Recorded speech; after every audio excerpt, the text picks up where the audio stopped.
아까 발표하실 때 보시면 이준석 대표의 이 목소리와 표정을 보십시오. 안 좋았습니까? 그건 나의 것인데. 점점점. 예.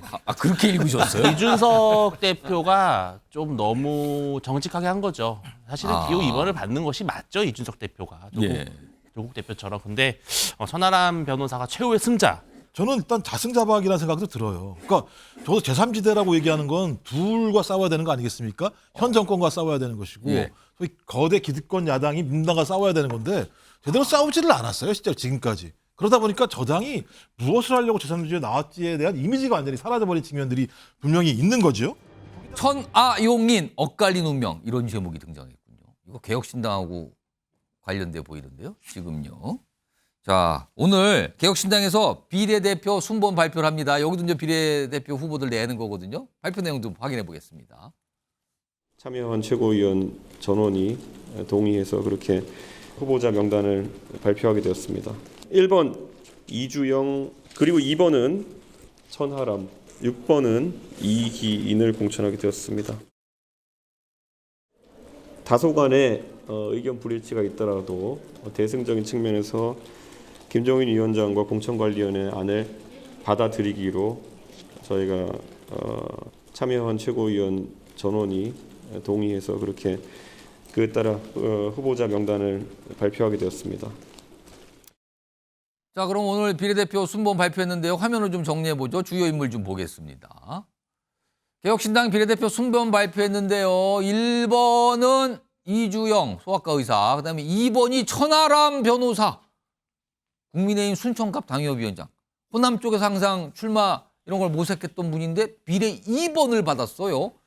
자, 그리고요 쭉 가다 보면 6번이 보이는데요. 이기인 전 경기도 의원.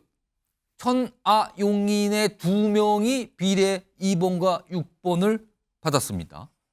특히 천하람 변호사 주목받고 있는데 과거에 천하람 변호사 그리고 오늘 이준석 대표 관련해서 얘기 좀 합니다. 들어보시죠. 순천에 출마를 하는 것이 원칙과 신뢰를 지키는 거라고 생각했습니다. 잔꾀 부리지 않고 신뢰를 유지하면서 원칙 있는 길로 가야 된다. 그게 저도 살고 개혁신당도 사는 길이다라고 말씀드렸고요.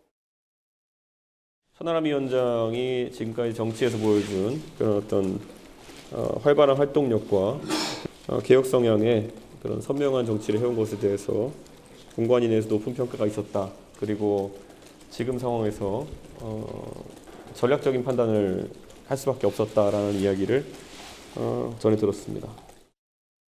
윤준희 대표? 이거 비례대표 순번 나왔는데 특히 천하람 변호사 이거 어떻게 보십니까? 최후의 승자입니다. 최후의 승자라고요? 예, 천하람 변호사가 최고의 승자고요. 잘했습니다. 왜냐하면 물론 순천에 대한 욕심 그런 열망도 있겠지만 약간 지역구 출마 그리고 뭐 신뢰 이런 얘기를 꺼냈는데 비례로 갔거든요. 현실 정치는 또 다른 문법이니까요. 아까 발표하실 때 보시면 이준석 대표의 이 목소리와 표정을 보십시오. 안 좋았습니까?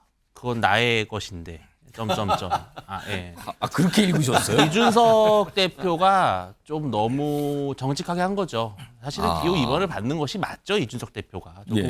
조국 대표처럼. 근데 천하람 변호사가 최후의 승자, 그리고 김용태 전 최고위원은 그 다음 승자, 이렇게 볼 수 있을 것 같습니다. 김용태 전 최고위원 같은 경우는 국민의힘도 공천받았죠? 화면 좀 보겠습니다. 이제 그 내용 준비돼 이렇게 했습니다.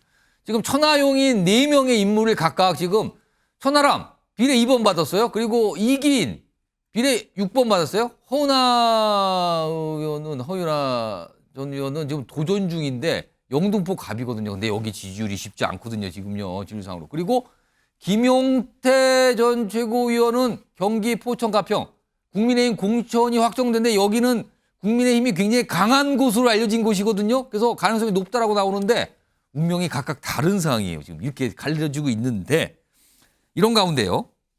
김종인 전 비대위원장이 최근에 이준석 대표를 보고 도와달라 뭘 이런 발언까지 했어요. 자, 일단 김종혁 정관 천하용인의 엇갈린 운명 이거 어떻게 평가하고 계십니까? 제3지대가 원래 이렇게 춥습니다. 춥다. 그러면 제3지대에서 성공하는 케이스가 많지 않은 측면이 있었는데 예. 저는 일단 자승자박이라는 생각도 들어요. 그러니까 저도 제3지대라고 얘기하는 건 둘과 싸워야 되는 거 아니겠습니까? 현 정권과 싸워야 되는 것이고 예. 소위 거대 기득권 야당이 민당과 싸워야 되는 건데 제대로 싸우지를 않았어요. 실제로 지금까지. 그러다 보니까 저당이 무엇을 하려고 제3지대에 나왔지에 대한 이미지가 완전히 사라져버린 측면들이 분명히 있는 거죠. 거기다가 지지율이 떨어지니까 다 아시겠습니다만 선거라는 게 지지율과 인지도가 깡패 아니겠습니까? 지금 천하람 정도의 정치인이 아니고서는 정치인으로서 인지도가 높지 않은 상황이에요. 그래서 이런 예. 사람들을 내세워서 어떤 형태로든지 3%, 4%, 5% 정도의 지지율을 가져야지만 제가 지역에서는 거의 지금 어려운 상황으로 가고 있기 때문에 여기에 어떤 국회의원들을 만들어야 되는 측면이 분명히 있어서 저는 고육지책과 제3지대의 어떤 힘겨움이 만들어낸 하나의 마지막 승자라고 생각합니다.